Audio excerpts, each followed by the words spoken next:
Hey guys, CryptoDad here again, and today I'm going to show you how to store your Monero cryptocurrency using the Ledger Nano S. So let's get going.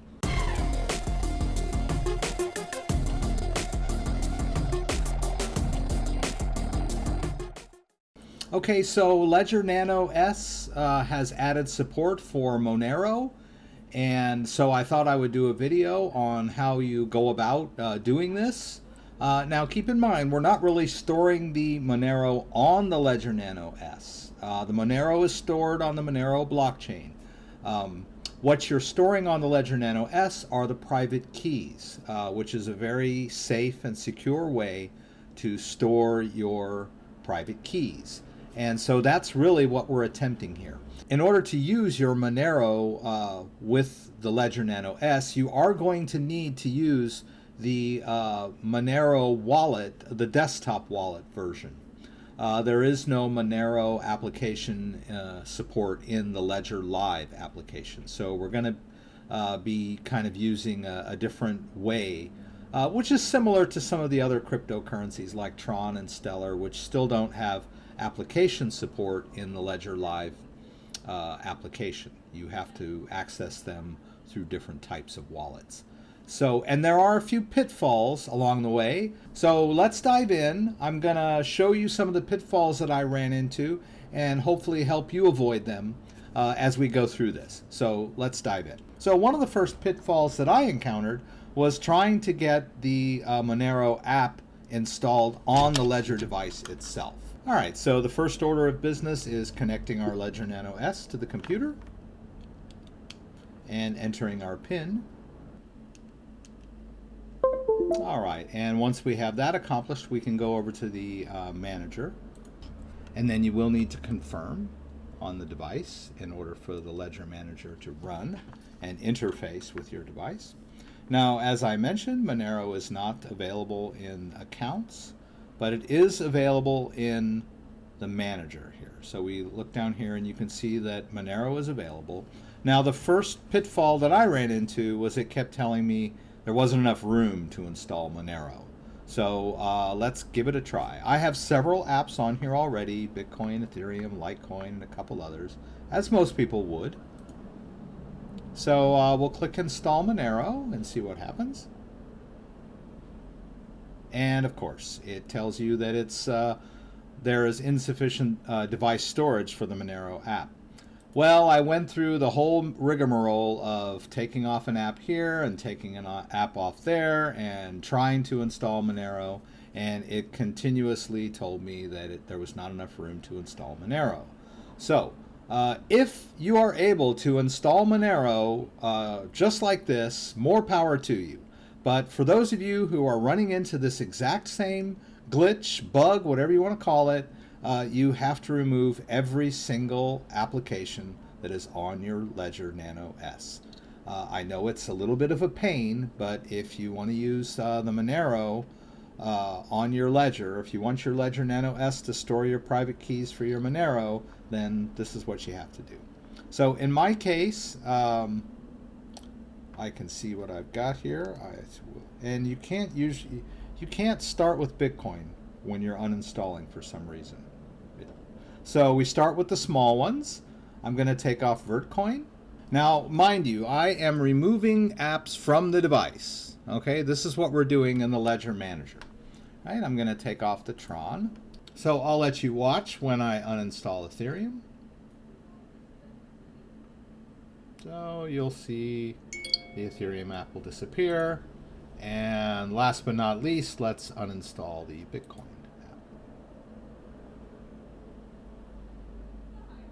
Okay, and now that I have uninstalled all of the apps, I'm going to unplug it and then reconnect it. You might want to skip that step, but I like to do that. So you're going to need to re-enter your PIN.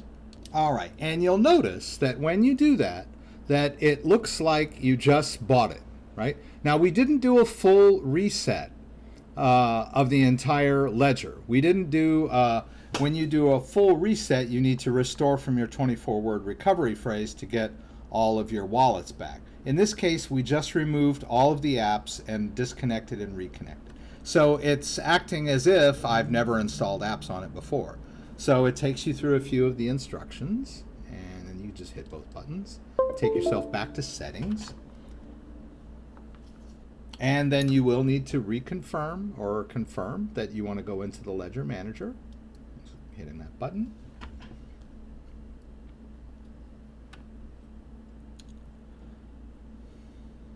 All right, and now the first app that I'm going to install will be Monero.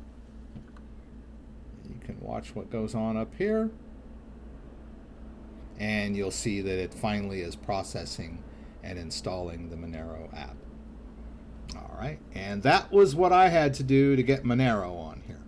I tried everything else, and that was the only thing that I was able to use. Now I can go ahead and install the other apps. Okay, I'll go ahead and reinstall Bitcoin. All right, and reinstall Ethereum. And so on and so forth, depending on the number of applications that you had on your ledger. Keep in mind that removing these applications does not remove the private keys, which indicate your balance and your transaction history. You won't lose any of that stuff. All of that stuff is on the blockchain, and the private keys point to it. Right? So, and the private keys are not affected when you remove and add Ledger apps, right? And you'll notice here I can put all the apps back on there that I had on there before, and it doesn't complain at all about there not being enough room, right? So go figure why it's such a pain, but this is what I encountered, and if anybody has any different experiences, please throw them up in the comments for others. And you'll notice it didn't take me that long. So I have successfully managed to get the Monero app back installed on my device, right? All right. Now we need to we can't install account support from Monero. As I mentioned before, it's not here. So we need to install the latest version of the Monero wallet. The nice thing about that is the latest version of the Monero wallet has support for the Ledger built in. A few weeks back, you had to run the command line tools in order to install support for Monero on the Ledger. You don't have to do that anymore. So we can go over here to downloads, and we'll get the Windows 64. You'll notice that it's 0.12.3, which is the latest version. Anything above that will probably work for you guys if you're watching this video a few years down the road. So I'm going to click this link, and I have a nice little software folder that I like to store software in. I'm going to save in there. And if you're the type of person that would like to verify the hash, they've provided you a SHA-256 hash down here. And the way that works is you're going to use a Shasum Checker. Now, you can do that in the Windows command line. There are lots of various Shasum checkers out there that you can use. There's some online Shasum checkers. I have one here that I will provide a link for. It's pretty straightforward. I kind of like it because you can cut and paste the hash. So we're going to look for the file. And mind you, I'm doing this before I decompress. We're going to browse over to that file that we just downloaded, just in my software folder. We'll go down here to the open raw files, and there it is. That's the Monero compressed file that I just downloaded. And we'll just open that guy up. And let's check out the website here. And it goes 947 EFB, and we're 947 EFB. That's the SHA-256. So instead of having to go through the entire hash, we can just copy the one that they've provided for us. We're comparing this to the one that we've generated internally. All right. We'll just paste that in there and verify. See, and that is verifying file integrity to make sure that the file was not corrupted in transport or altered in transport. Right? Just a little security step that you take there. Yeah, be my guest to skip that step if you don't get it. Right? No biggie. All right, now what we're going to do is decompress that file. You can use WinZip or whatever decompression software that you have. I think it is compatible with the built-in Windows decompression now for Windows 10. But I happen to use 7-Zip, and I'm going to decompress into a folder with the same name. All right, and now we can just scroll up here. In fact, there's a folder within the folder here. So I'm just going to take that out to the top level of software, right? So I don't have to, and then I can get rid of this empty folder. I'll get rid of the empty folder, and there we go. So as you can see, it's sitting right next to the old one. You can safely delete the old one. The way that the Monero folder works, your wallets, the wallet files are in your documents folder of all places. You can choose to change that if you're an advanced user and you don't want them in your documents folder. But you'll notice here that there's a wallets folder inside the Monero folder in documents. That's its default location. And I have some of my older wallets from my desktop Monero. And then if you're curious, the blockchain data is stored in a hidden file on your C drive called program data, a hidden folder. Just open that guy up, and it's in this folder called BitMonero. If you can't see that folder, then you probably need to change your view options. Go over here to view and choose show hidden files or folders. And then you can hide it, it makes your interface a bit cleaner. But that's the folder right there. And then inside here are a couple of files. This is where all of the blockchain data is stored. You can see that's quite a large file, if you're curious. All right, so let's go ahead and launch the Monero wallet. So here in software, let's do, all right, and now we're gonna scroll down here to Monero Wallet GUI. Now, we reach my next snag, and that is that for some reason, my, well, I can tell you the reason, my antivirus and my anti-malware programs immediately flag Monero, the Monero wallet, as malware. And that is because there are a lot of fiends out there that are installing Monero miners on people's computers serendipitously, either through phishing or virus attacks, and they're mining Monero on people's computers, and they're not aware of it, and the rewards are going to the attackers' wallets. So, a normal guy like you and me that just want to download the Monero wallet, we're not even mining here. We just want to run the dang wallet. Your antivirus and your malware are going to react. So you're going to have to get around that. And I'll show you how I do it in Malwarebytes anti-malware. You may have to adjust your strategy on whatever antivirus or anti-malware that you're running. All right. So generally, what happened to me the first time was that it deleted this Monero D, which is an important file needed. All right. So let's launch and see what happens.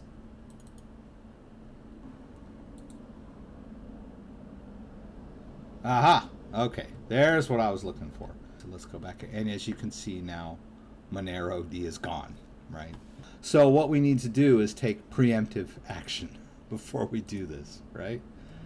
All right, so we're going to empty this. All right, so what we should do is we'll go ahead and decompress it again. Luckily for me, it's not snagging it on decompression. Some virus protection and malware will snag a file right as you decompress. So if that's your case too, you're going to have to take preemptive action like I'm doing. All right. And so I'm going to pull that folder out where it belongs, right? I'll go in here. I'll pull it out to the software level. I'll go back and get rid of that empty folder. All right. All right, so now we can see that the file that I'm interested in is still there. So I'm just going to take preemptive action. I'm going to go to my settings, I'm going to go to exclusions, and then I'm going to exclude an entire folder, right? I'm going to add exclusion, choose exclude file or folder, go to next. I'm going to select a folder, and I'm going to navigate down to that new Monero folder that I just decompressed, right? We'll select the folder and tell it this folder is okay. Don't delete things out of that folder. All right, so now we've got that added to our exclusions right there. And now we should be able to safely run this without that file getting deleted. So let's try.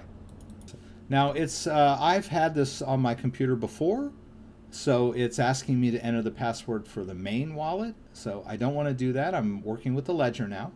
So I'm going to hit cancel, and it takes me to this screen. Now if you've never had Monero on your computer ever, then and as you can see that Monero D is still there at the moment, so let's keep our fingers crossed. If you've never had a Monero wallet on your computer ever, then this is what you see when you launch the wallet. I'm going to use English, and lo and behold, there's a little icon over here for creating a new wallet from the hardware device. And by this point, it's probably gone into sleep mode, and you'll need to re-enter your PIN. All right. And then you also will want to enter the Monero app on the device. Okay, so it's a very important step. Make sure that you're inside the Monero app. All right. And now that we've done that and the device is ready, let's go ahead and choose this option on the side here, create new wallet from hardware device. And it sees the ledger, and it's going to create the wallet inside the wallets folder in documents. That's the default. I don't know if you can change, whoops, I guess you can change that here.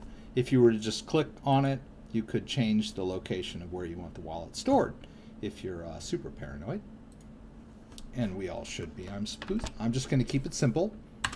And I'm going to give this guy a name, Ledger Wallet. All right, and then I'm going to click the right arrow here, pointing to the right. And it wants me to confirm on the device.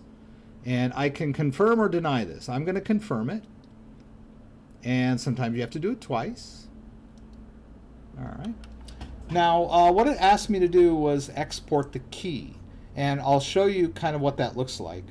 When you allow it to export and this is the public key, I guess you want to call it, it will create a copy on your computer, which will not allow anyone to access your wallet, but it will reduce your privacy if someone finds it on your computer. All right, and I'll show you what I mean here in a minute. Let's go ahead and create the password. All right, so I successfully entered the same password twice, and then we'll hit the right. All right, and then it gives me the option of starting my own node. If you've had a previous Monero wallet on here, then you've got quite a bit of the blockchain data already. If this is your first time ever using Monero, it is going to take quite a while to sync. And that's why we like that exported key. I'll also mention here, as we created this new wallet, it did not provide a seed phrase to us, which those of you familiar with cryptocurrency wallets might wonder, why didn't they give me a seed? Well, you're creating it on your ledger, which already has a seed, right? The ledger has a 24-word recovery phrase that you can use to recover all of your wallets, including the Monero wallet, right? After it stores the private keys on the ledger device. So I'm just going to go to the next screen, and it tells me I'm ready to roll. So I'm going to choose Use Monero, and hopefully it will start syncing. All right, that's good stuff. All right, so it kind of launched a command line window, which I've never seen before. I'm just going to minimize it. But that's a good thing, right? We've got that thing going. And as you can see, I've already synced up to a certain point. When you first do this, if you've never done this before, you're not going to see this progress bar. And this does take quite a while to sync. But I just wanted to sort of give you a feel for what it's going to look like for you. So you may not see any progress bar at all, and it may seem like it's stuck. Just keep an eye on it. You'll notice that the numbers, and this number will decrease as time goes by until it's down to 0, and then it's going to do this other progress bar along the desktop. So never fear. It does take quite a while. Now let's take a look at that wallet file, which I mentioned is in the Documents folder. Let's go on down there. And like I said, I believe you have the option of storing this wallet file somewhere else if you want to. Good looking. And there's my old wallets and then the new wallet that I just created, the Ledger wallet. So I'm going to open that guy up. And there we go. So we got this key file here. And then we have this wallet address text document. That was the public key that they exported onto the computer. And the argument goes that if this file is on the computer, then the blockchain can sync a lot quicker than when it's on the ledger itself. It takes much longer to scan that key from the ledger device. So a little bit of convenience that I don't mind adding. My computer is pretty secure. It's difficult for someone even with physical access to get to my computer. I've got a strong password, Windows login password. I've got encryption on the hard drive. So I'm confident that I'm okay using this. Right? Some of you may be a little more security conscious and choose not to export this little key. And like I said, it only has to do with privacy. If someone gains access to that, then they could possibly view your balance and your list of transactions, but they can't really get control of the wallet unless they have the private key, which is not here on the screen or on my computer, but stored here. All right. So it's going to take quite a while to sync. I'm going to kind of stop recording for a little while and jump back in after this thing is completely synced. But I've taken you through the initial setup. So we've got the Ledger app, or the Monero, the Ledger Monero app, or the Monero Ledger app, however you want to think of it, is installed on this device. And I've installed the latest version of the Monero desktop wallet, which includes support for hardware devices. And you don't have to go through the command line interface to get there. Okay, so while we're waiting for the Monero wallet to sync, I'm going to go ahead and buy a little bit of Monero so that I can show you how to transfer from an exchange into this wallet. I also have a desktop Monero wallet that I can demonstrate as well, so kind of to give you an overview. Okay, and then now you can see that the daemon is completely synchronized to the blockchain. But then the wallet itself still needs to sync. Not really quite sure what the difference is, but you can see here the command line has indicated that it's synchronized. Right? And so now the wallet itself is syncing up. Okay, so at long last we have a full sync of our wallet. As you can see, we're totally synchronized and connected. And so we got a nice little blank wallet here, the private keys of which reside on this Ledger Nano S. So let's move some Monero in here so we can check it out. Fresh wallet, we got to give it a spin, right? So I mentioned that we've got some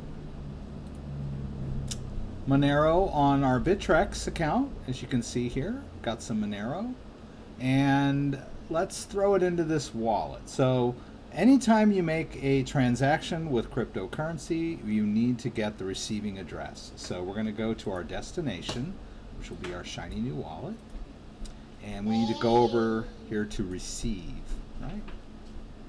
So we have a primary address that we can send to, but for security and privacy, it's a good idea to create a new address for each transaction. So I'll demonstrate that here. We just hit this little plus. And we can call this first. Oops.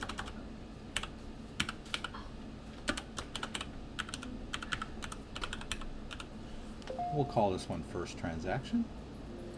Oh, and it's not. Oh, there it goes. All right, and now we have our new receiving address. So let's go ahead and copy that to the clipboard. All right, and then now we go back over to our exchange, and let's go over to our Monero wallet and choose Make Withdrawal. And we're going to need to spend 0.04 for the transaction.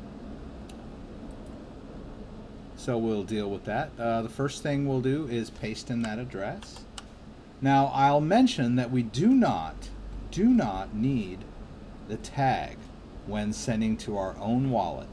The tag is necessary for certain merchants or cryptocurrency exchanges that have shared Monero addresses, and the tag will differentiate which and where the payments came from.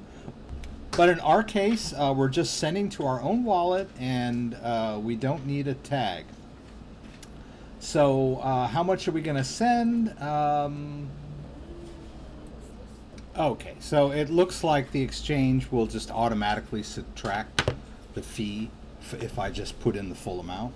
So I don't have to calculate the fee. So let me go ahead and put in my two-factor authentication. And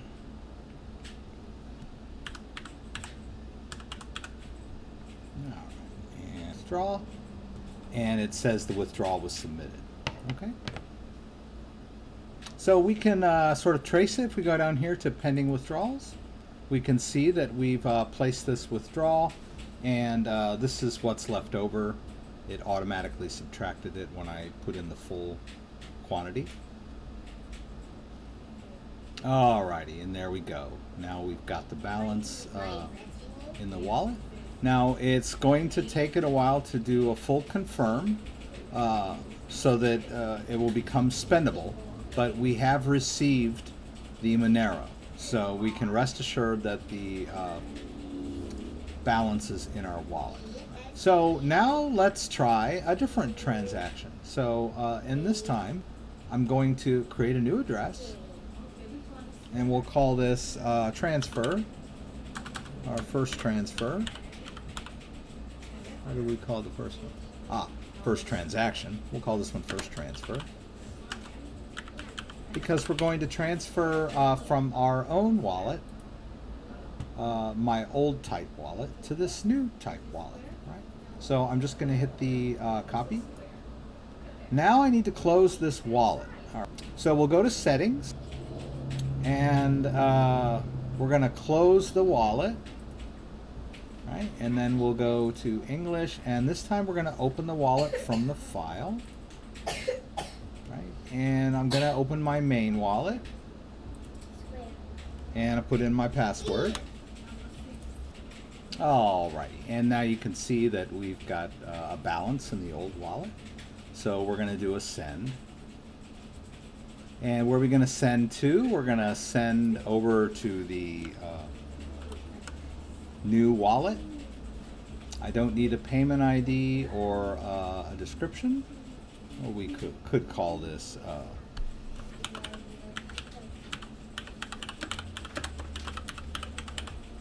transfer to Ledger. All right. It wants to know the amount. Why don't we just send it all? All right. And we'll choose send here. Wants us to confirm the address. We'll say OK. And we'll enter this wallet's password. Continue. All right, so we get a little message saying that the Monero went out successfully. We can close this. And now this wallet is empty. We've finished it out. So let's go back to settings, and we'll close this wallet. And we'll go back, and we'll open wallet from file now. We don't need to create a wallet from hardware device. We've already done that. So we're going to open the wallet from file. And this time I'm going to back out to wallet and go to Ledger wallet. And choose open here. And I'm going to need to enter the password for. All right. And then we need to confirm on the device. Okay. And plus. All right. And And now the wallet opens, and we'll just wait a minute for the transaction that we sent to come through. Okay, now the new wallet is completely synced from both transfers. There was a bit of an issue apparently when I sent the transfer from the main wallet.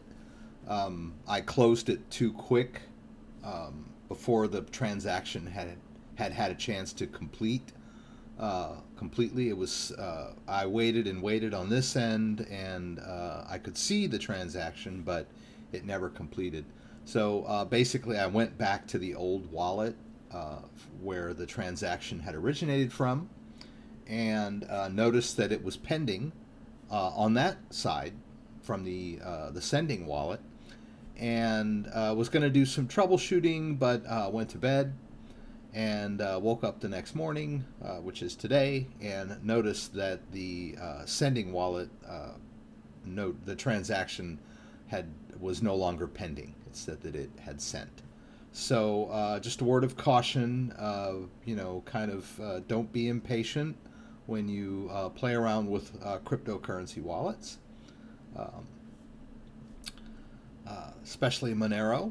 So anyway, now we've got it, and I've noticed that every time that I try to open this Ledger wallet, it does need a confirmation on the device. I forgot about that a couple of times and just sat there and stared at my wallet wondering why it wasn't going to open.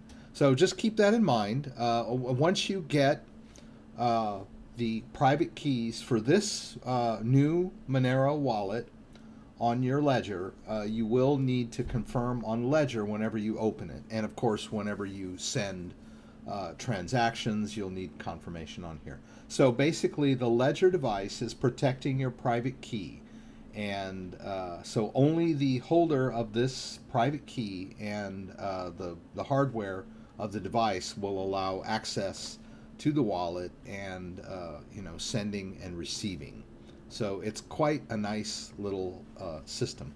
And as I mentioned earlier, there's no backup seed for this particular Monero desktop wallet because it's tied to the Ledger, and the Ledger has its own recovery seed. And so there you have it, a nice little system for keeping your Monero safe and sound on your Ledger Nano S. If there's any questions about anything that I did, please feel free to throw them up in the comments, and I'll do my best to get them answered.